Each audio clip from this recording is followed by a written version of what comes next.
afternoon, everybody. Welcome to Yankee Stadium. Merry Christmas, Happy Hanukkah. Of course, our guest of honor, Johnny Damon and Mrs. Damon, Michelle. And also, Johnny's representative, who you all know, I'm sure, Scott Boras. We're honored to have them all here on this great day as the Yankees welcome one of the premier center fielders in baseball, also one of the premier leadoff batters, Johnny Damon, to the New York Yankees. Ladies and gentlemen, the New York Yankees, Johnny Damon.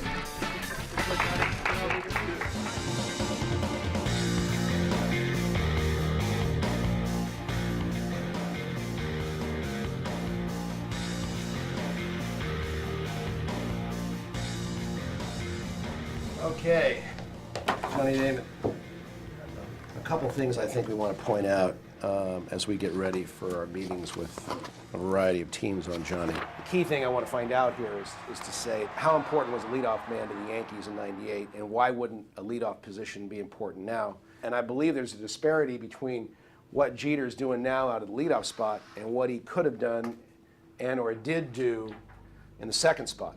I think the first key to any negotiator is that your job is to understand your client, and that is a statement that's easily stated, and I think being a former player is something that helps me understand how to really question and reach out and really familiarize myself with the players that we represent. So the point being, if we give Jeter a leadoff man, is Jeter not the most optimal player he can be? Because everybody's saying the Yankees need a center fielder. I kind of want to say the truth of the matter is the Yankees and Boston need a leadoff hitter. We need the leadoff studies to show just how exemplary a leadoff hitter Damon's been compared to the rest of the league. That's kind of how we want to, that's what information we want to give to the Yankees. And we also want to show there's a reverse impact. And the impact is, what about Boston? How effective is Boston if they're required to go out and get a leadoff hitter of average proportion? And then how does that affect Ortiz, Ramirez? But the main thing we want to hit on with Boston is this durability issue. The reason we want a long-term contract of great measure for this player is that he's unique. His body type is destriated muscle. He never gets hurt.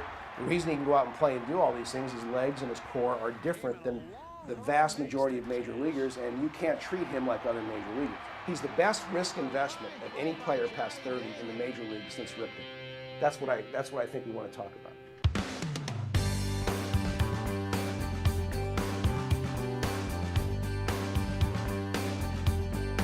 I flew up to Boston last night and was going to spend a couple days here, so I decided to come and gather some toys up and to kind of help you guys get into the holiday mode.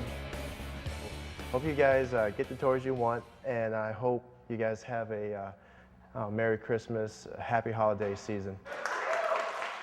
Hey, Kobe, how are you? That's really him. Can you believe it? This is one of the ways I wanted to spend my holiday season, is to give back. C-O-L-B-Y. Okay.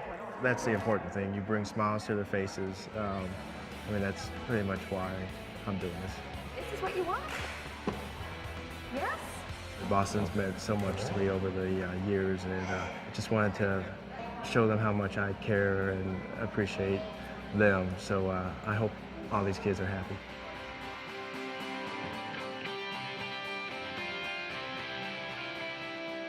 I think the Red Sox initially, their viewpoint was that they had almost an in-house value point that they wanted to put on Johnny Damon. Either they felt that the marketplace wasn't going to respond to him, and initially there was not a lot of exterior information available to the Red Sox to suggest that anyone was that interested.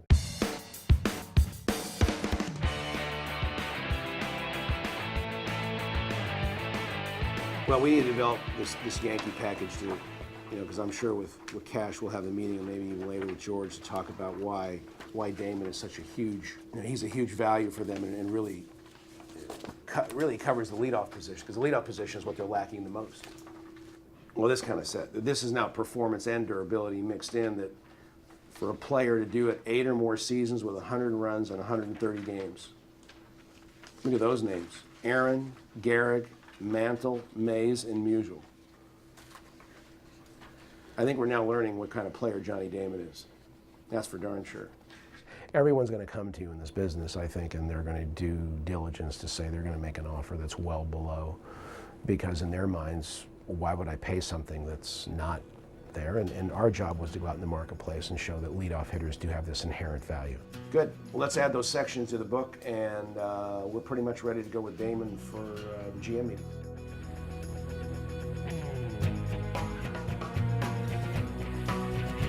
My favorite workout is a phone call interruption where I don't have to do it. But other than that, Steve usually has a variety. Steve Odgers runs our Sports Fitness Institute, the Boris Sports Fitness Institute, and he works us out as well.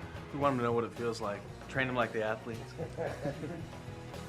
This job requires strength. You have to have stamina, and because you're up sometimes till 3 or 4 o'clock in the morning and getting up at 7 or 8 in the morning and going at it again. You got to remember who you're representing. You're representing people that are strong and people that expect you to understand and remember a little bit about what they go through to sustain their careers. This process is largely, you know, it's kind of, we wanted to make it a personal part of what we do, as well as, you know, illustrating the athletes. We follow a plan, obviously more geared to less athletic skill and more intellectual skill. Scott is a well-known negotiator because he's been in business for many years. He's negotiated some pretty big contracts. And Scott is a hard worker, doing the best he can for his client. We've had very solid business with Scott. I've been dealing with Scott since we've drafted a lot of their players when I was a scouting director, and I find him to be very, concerned about his players. We got a meeting tomorrow with Baltimore and Boston and Detroit and Seattle, so let's go through them. Okay, let's go to Boston. Well, they got a lot of free agents. What's their pitching forecast there, Champ? You've got the age of their starters, the inconsistency of Clement down the stretch there.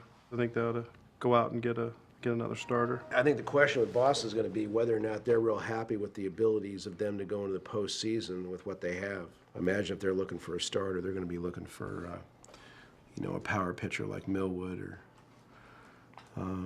someone along that line. Offensively, what are their needs there? Well, clearly with Johnny Damon being a free agent, they have to address center field. So I guess trade-wise, they'd have to look at, they'd have to trade they'd have to trade Lester or Pavlobon or a Hanson or Ramirez to even, or maybe they'll trade, they would move an Arroyo to get, because that's what most teams are going to want if they're trading a center fielder. Yeah, they've got to sign Johnny Damon.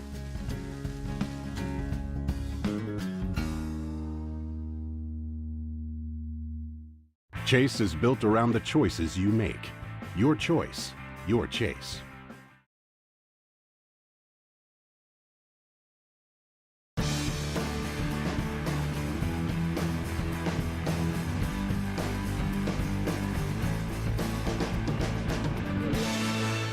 A lot of revenue has come into the game.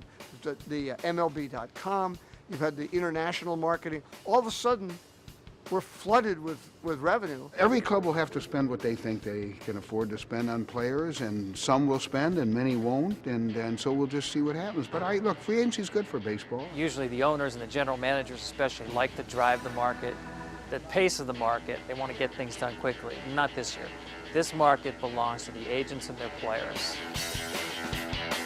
This week it's a baseball convention, it's a high school reunion, there are meetings getting done, and there's a lot of seducing going on behind the bleachers. And you've got all the pretty girls, in this case the high-priced free agents, who basically, if not literally, are parading themselves around and open to the highest bidder.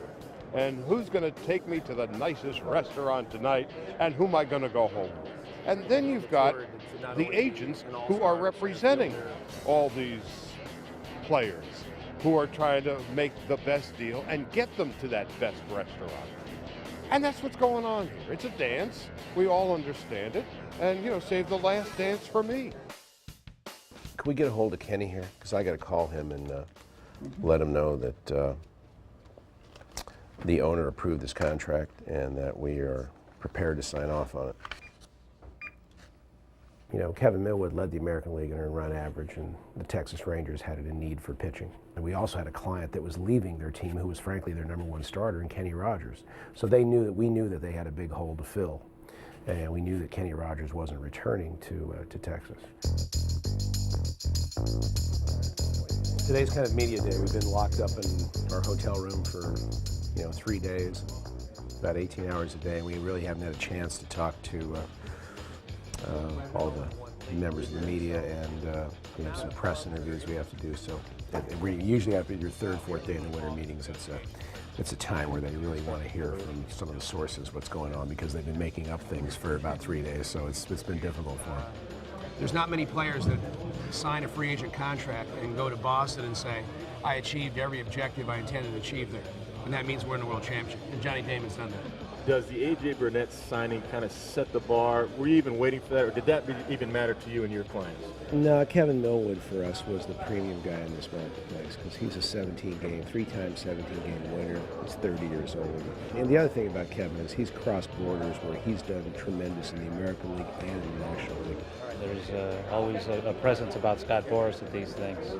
Every time he comes in the room, he's probably got a bigger following than the commissioner of baseball. Usually he does it the first couple of days, however. This time he waited for the third day. That might indicate the level of free agents he has. He may not think so, but when it seems the better the free agents he has, the earlier he has his big interview with the media. The writers get frustrated because they want to know, that they want the dance. They want something to report that's interesting, and they're very good. They get information from the teams, from some source. They come at you, and they seem to know a great deal. And then on the other hand, there are reports out there on that floor that are just, they are so far from the truth.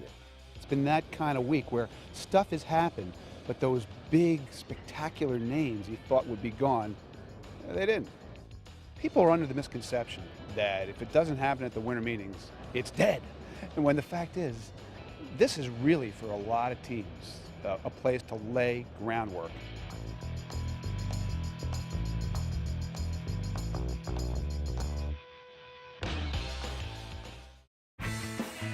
Curt Flood is the grandfather of modern free agency. Flood, a lifetime .293 hitter, rejected a trade from the Cardinals to the Phillies and sued baseball in 1970 in an antitrust case.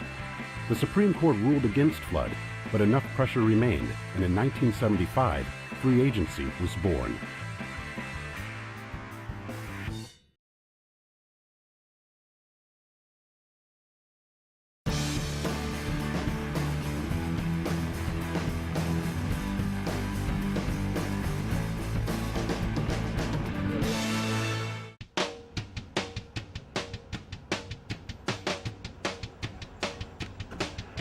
I'm in the Big Apple now. It's a big deal. You have to abide by the Yankee tradition, and that's exactly what I'm going to do. The Yankees moved at their own pace, because I think in the end, I'm not sure they were real believers that Johnny Damon wanted to be a Yankee. I think once they saw that the Red Sox were not moving forward in as to achieving an economic package that would link Johnny to Boston, that there was an opportunity for them. Hey, that's a lot of stuff. Yeah. No. Oh, wait. Well, got my duds. Came in. Gonna try to look sharp for the press conference tomorrow. You're going to see a different Johnny that you're used to. I don't think this type of attire would be appropriate tomorrow. This long hair, gotta go. My kids didn't want me to cut my hair off, but I told my son that I would look a lot more like him instead of like my daughter right now. And he was like, all right. Johnny talked to Cashman and he said, look, I'm very committed to Boston, and I've talked to Boston, and we're not on the same page right now. We may be later on, but I'm just letting you know where I'm at right now. Brian Cashman and George Steinbrenner, they set their eyes on me. They knew they needed a leadoff hitter. They knew they needed a center fielder, so they made it work. Hopefully I don't cut too much off of my hair, so you can see how ugly my head is. So I think this suit looks real good. Do you guys have brown shoes? I didn't bring any shoes. I'll have someone go pick some up for me. What do you think of this? They wanted to go with a European look with no tie, but I mean, ask him if he would rather you wear a tie. Yeah, but tell him this. You know, it's good and fresh and new. And do you want to talk to him or? No, I'll let you do it. Good. And younger. Do you want me to talk to him, Ryan? And younger. He's not young though. He's Yes, old. he is. Not after this. Johnny Damon is trying on suits, and he wants to know, they've got a hip European style shirt that does not fit with a tie. Is that a problem? That's not a problem at all. He didn't want to ruffle any feathers. He just wanted to make sure, he just wanted to, do everything the way we wanted them to for this, so. He said you can wear an Hawaiian shirt if you want to tomorrow. He said whatever you feel comfortable in and feel you look good in. That's good, because he hates ties. Hello. Hey. Well, thank you. Well, what's the big deal? Hey, good, how are you? Oh boy. This stuff's gotta go, huh? We wanted to, kind of, it might be tough to do because of the length of hair, but having poofy, like short or poofy. So what we should do is wash your hair. Yes?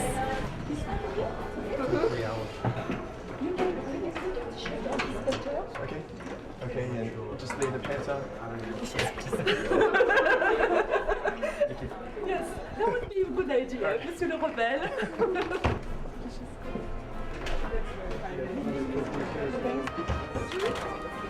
Oh, it's pink. Oh. Well. Any words you want to say? Say goodbye to my hair. Bye. I've been poked at and pried at all day long. Oh, they told him that it's the best physical ever. Hey, Johnny, cheer up.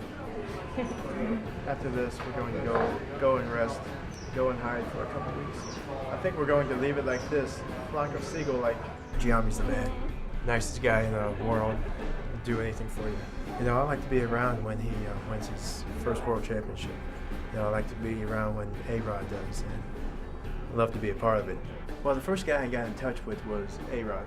A-Rod really sold me. His big selling point was, with me at the top of the lineup, me, Jeter, and Alex are going to be accomplishing many of the same goals around the same times. Are you trying to distract yourself from your hair getting cut? Maybe this can push us a little bit more, like who's the first guy to get to 2,500 hits. Well, we'll see.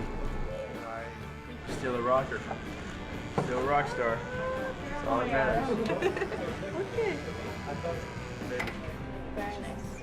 By the time spring training starts, my hair could be just as long. Not- It definitely was more stressful, especially trying to push your current team at the time to, make it close. And when that didn't happen,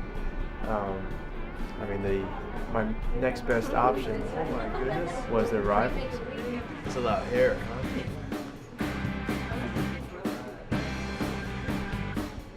See you tomorrow. You like it? You gotta hide it. So no one else has it. Peace. Thank you very much. Thank you, everyone. All right, bye. Bye, thank you. I talked to the Red Sox and I just let them know, look, you guys can sign Johnny Damon. He's willing to return. However, economically, we're not in a place where we need to be, and we're talking to other teams. And as a courtesy, I called the owner. I called John Henry, and I said, John, the Boston Red Sox need to move forward because they could lose Johnny Damon. That's all I said.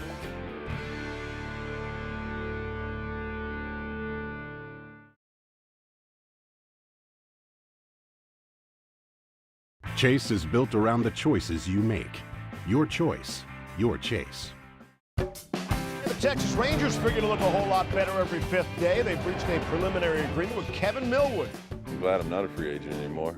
It's just a thing, a lot more stressful than I expected it to be. But, all in all, it's just one of those things you go through in life, I guess. Knowing Tom Hicks and knowing what he wanted to do with his team, I gave Tom a 80-page dossier on Kevin Millwood, and he read it, and he knew it. And he came to that meeting very prepared. He told Kevin things about his career that I'm not sure Kevin remembered. And it was impressive to see an owner talk about a player in that light. This is a big holiday gift from the Texas Rangers and Tom Hicks to our fans today. And the gentleman to my left, Kevin Millwood, newest Texas Ranger, newest frontline starter to add to our rotation, to add to our club. And we're excited about what that means here for our future, both short term and long term. I felt like this was a place I'd be more comfortable. I think Boston's a great city. You know, I think they got a very good team, but you know, this is a place that I kind of wanted to go since we started pursuing it. After we left Boston, you know, John and Scott and those guys got together and got things done. It was good though in the off season. You could make your friends buy you drinks because you don't have a job. So that was a good part of it. Once we got to Texas, and we didn't meet him at a restaurant. We met the owner at his house, and for Kevin that was important. But in the end all, you know, with some very storied franchise in pursuit of Kevin, he made a decision, I think, that he felt comfortable with an owner of a team. Does Ace fit you? Does that sound okay to you? You know, you can call me what you want, I guess. Well, to an extent, but you know, I just want to be a guy that goes out and wins ball games for this team. That's pretty good. Well, I got invited to go to Augusta only if I signed, so I might have had something to do with it too. Johnny. Hi, John. On the next Free Agent. Wow, that's a tough first question from you, huh? Yeah, the fans need me to be good, and I expect to go out there and be good. This is it. I mean, this definitely feels like home now. They kind of went off with a bang yesterday. You know, now we're started, so anxious is gone. Now just ready to get through this first week or so and get to games.